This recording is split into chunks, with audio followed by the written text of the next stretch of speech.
We're here on Chicago's North Shore, and I'm going to tell you the story of the Aviator ghost at Calvary Cemetery.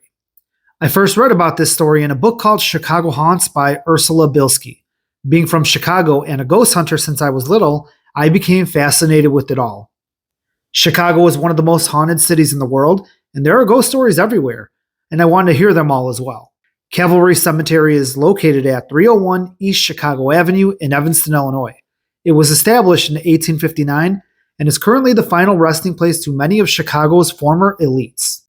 There are multiple Civil War veterans buried here, mayors, U.S. congressmen, football players, baseball players, and even Charles Comiskey's here, who once owned the Chicago White Sox.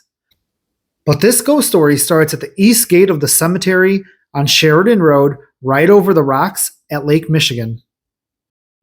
During World War II, the military needed to train naval aviators to take off from a moving ship. They would start at the Glenview Naval Base and train right on the water. So between 1942 and 1945, there was approximately 100 to 300 fighter planes that crashed and sank on the water, forming an aircraft graveyard. And unfortunately, the pilots weren't always saved. Even worse, the bodies weren't always recovered. According to the Chicago Haunts book, the Aviator was an unknown young pilot who met this very fate.